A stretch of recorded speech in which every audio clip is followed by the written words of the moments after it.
Uma doença silenciosa que atinge milhões de pessoas em todo o mundo.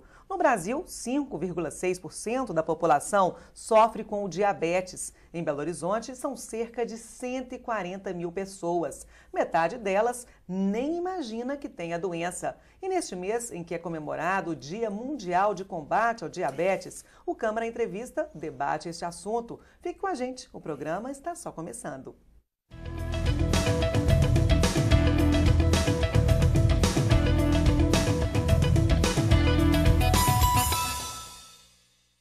Dados do Ministério da Saúde indicam que o diabetes mata 4 vezes mais do que a AIDS e supera o número de vítimas do trânsito. Em 2010, 54 mil brasileiros morreram por causa da doença. Mas por que o diabetes oferece um risco tão grande para as pessoas?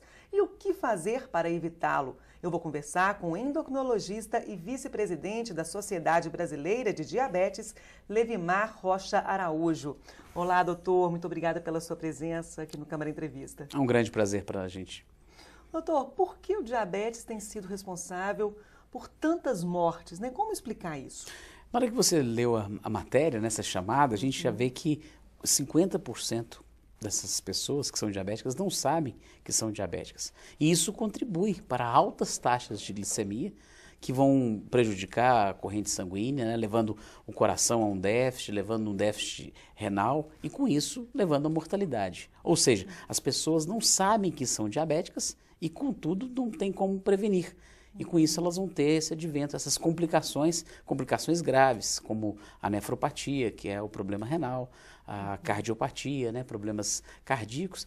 E a gente sabe que o diabetes pode levar até 16 vezes mais chance de infarto do que a pessoa que não tem diabetes.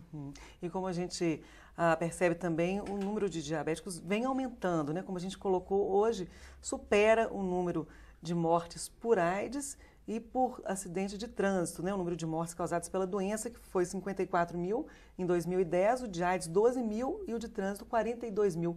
Como explicar isso também, doutor? Coisas da modernidade, que hoje a gente vive como o grande número de obesos, o sedentarismo, isso contribui para esse aumento? Com certeza sim. A gente vê que a nossa população ela tem aumentado muito peso, mas não é esse peso total, principalmente esse peso na região abdominal, que é o que colabora para o diabetes e para doenças cardiovasculares.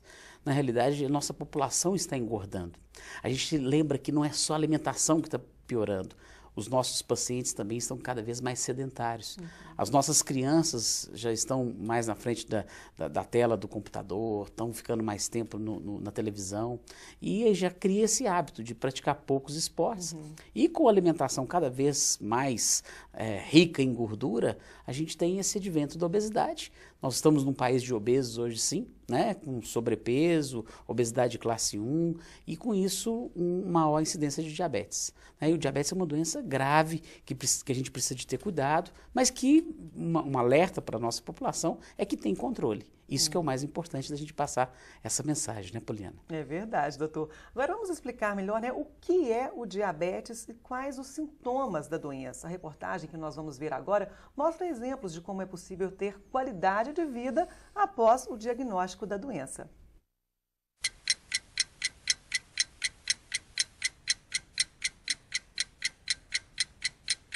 A cada 7 segundos, uma pessoa morre em consequência da diabetes em algum lugar do mundo. Ao todo, existem 12 tipos da doença. Dona Terezinha tem diabetes tipo 2, que corresponde a 90% dos casos. Não ficou refém da insulina, como quem tem diabetes do tipo 1, mas precisou rever seus hábitos alimentares. Com a nova dieta e o acompanhamento médico, emagreceu 17 quilos. Eu estava pesando 89. Agora estou com 72. Não pode comer açúcar nem massa. Agora, fim de semana, a gente abusa um pouquinho, né? Mas não pode, né? Alimentação inadequada, sedentarismo, estresse e predisposição genética são os fatores que mais influenciam no aparecimento do diabetes. Quem já passou dos 45 anos, está acima do peso, tem pressão alta e colesterol elevado, deve ficar atento, porque tem mais chance de desenvolver a doença. Na América Latina, a incidência do diabetes cresceu 45% na última década, culpa do sedentarismo e da obesidade. Como a doença é silenciosa, os médicos advertem sobre a importância de redobrar atenção aos sintomas que podem aparecer. Urinar várias vezes ao dia e durante a noite, muita sede, perda repentina de peso, cansaço, vista embaçada e infecções frequentes podem ser sinais do diabetes. Mas afinal, o que é diabetes? Tudo que comemos vai para o sistema digestivo. Parte é transformada em açúcar, também chamada de glicose. Na medida certa, ela é importante porque fornece a energia necessária para o nosso corpo funcionar. Mas quando produzida em excesso, pode provocar a hiperglicemia ou o diabetes. Para balancear a quantidade ideal de glicose no organismo, entra em cena um hormônio chamado insulina. Insulina é um hormônio produzido pelo pâncreas, tá? Que é o grande regulador da metabolização do açúcar. Então, quando o açúcar começa a se elevar no sangue, a insulina aumenta a sua produção para que ela permita a utilização da glicose perifericamente, e quando a glicose abaixa no sangue, a insulina diminui a sua produção porque não é mais necessária. Quando a insulina produzida pelo pâncreas não é suficiente para ajustar os níveis de glicose, é preciso mudar os hábitos de vida, cortar a ingestão de alimentos ricos em açúcares e adotar a prática de atividades físicas é o primeiro passo. Quando só o controle alimentar não é suficiente, é necessário apostar no hormônio artificial, e isso está acontecendo cada vez mais. Talvez se não tivesse descoberto a tempo que era diabética, a dona Terezinha, que conhecemos lá no início da reportagem, estaria hoje sofrendo com as graves consequências da doença. Problemas renais, oculares e ao risco de doenças nos nervos periféricos, principalmente aqueles dos membros inferiores. A gente sabe que o diabetes é a principal causa de amputação de membros inferiores e a principal causa de cegueira adquirida.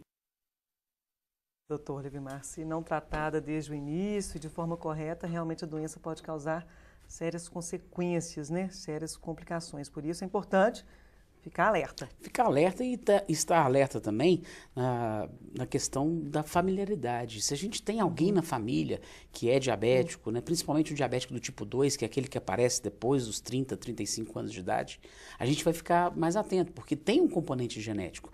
A gente tem o componente genético e tem o componente ambiental, como a gente já havia comentado. Quer dizer, vamos imaginar aquele moço que mora lá no Japão, que come todo dia sashimi, sushi e vai para o trabalho de bicicleta.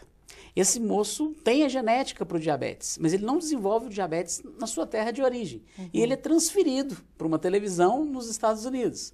Lá ele vai começar a trabalhar em frente a um computador, vai ganhar um grande carro, vai começar a comer hambúrgueres. Quer dizer, ele mudou o ritmo alimentar e o estilo de vida. Lá ele vai manifestar o diabetes. Então, é para a gente entender que a gente carrega essa genética, mas que nós podemos trabalhar contra ela. Ou seja, evitar o aumento da cintura abdominal, melhorar os nossos hábitos diários, a ingestão de fibras. Tem um cartaz muito bonito e a reportagem mostrou isso agora. Quanto mais fibras a gente ingerir, a gente reduz a absorção do carboidrato, melhorando a nossa alimentação. E o que são fibras? São os alfaces, a couve, né, a taioba, são as verduras de folha, as frutas que têm muitas fibras, e isso reduz a absorção do carboidrato, melhorando essa variação de glicemia após a refeição. O ideal é a pessoa não deixar a doença se manifestar para poder mudar os hábitos, né? Tem que fazer isso antes para poder prevenir. Acho que esse é o segredo, né? Com certeza. Por falar em prevenir, o senhor coordena um programa, né, que trabalha justamente a prevenção de diabetes junto às crianças, é isso, Justamente. doutor? A gente tem um programa filantrópico que chama Diabetes Weekend. É um programa que a gente já tem há mais de 13 anos e a gente reúne, agora nós vamos ter uma colônia agora em dezembro, 14, 15, 16 de dezembro. A gente leva mais de 100 crianças e essa vai ser a primeira colônia que a gente vai levar. A criança vai poder, eu falo criança, mas é acima de 8 anos, pode ir de 8 a 88 anos. O importante é que seja diabético do tipo 1, que faça o uso da insulina.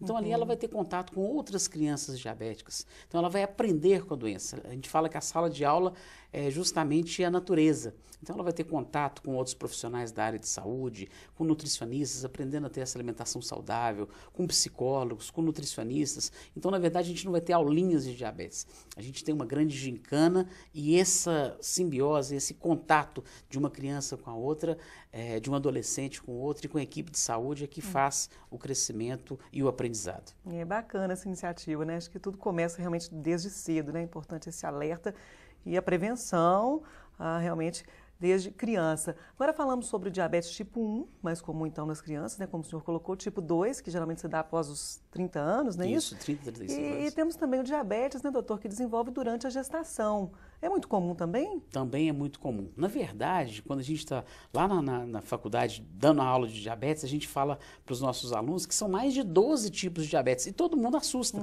Poxa, mas eu sempre ouvi falar do tipo 1, do tipo 2 e do diabetes gestacional, que são os mais comuns. Os outros são mais raros, mas é importante a gente saber que eles também existem.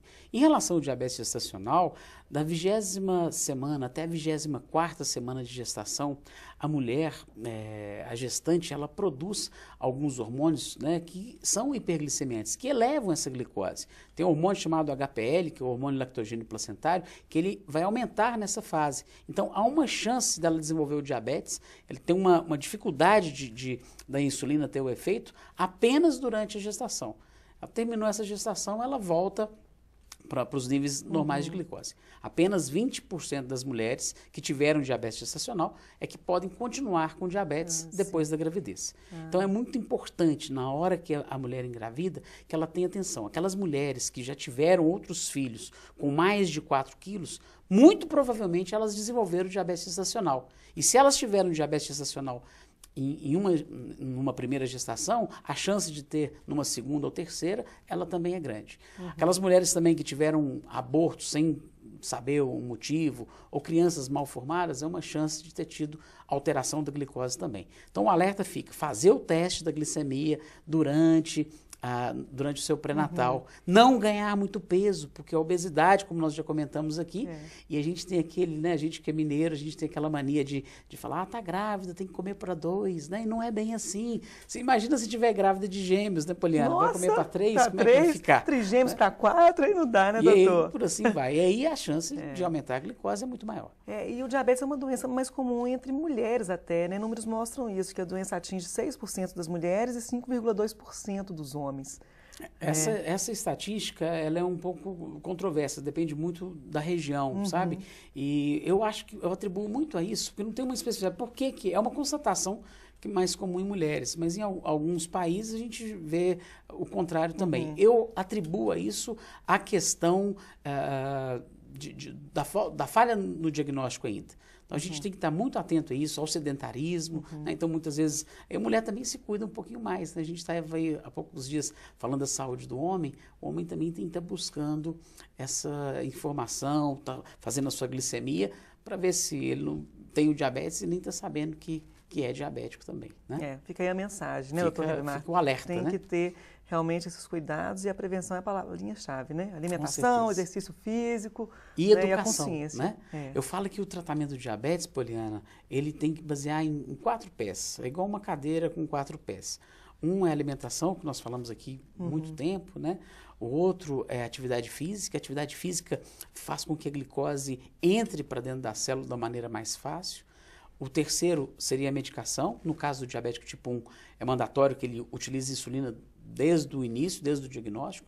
E no tipo 2, a gente vai usar medicamentos, né, hipoglicemiantes orais. E o quarto pezinho, eu falo que é a educação, que é justamente isso que nós estamos fazendo aqui agora. Quanto mais a gente conhecer sobre o diabetes, né, mais fácil a gente de tratar e de conviver com ele. É isso aí. Fica, então, o alerta. Muito obrigada, doutor Ribamar, pela presença aqui no nosso programa e pelos esclarecimentos. Eu que agradeço.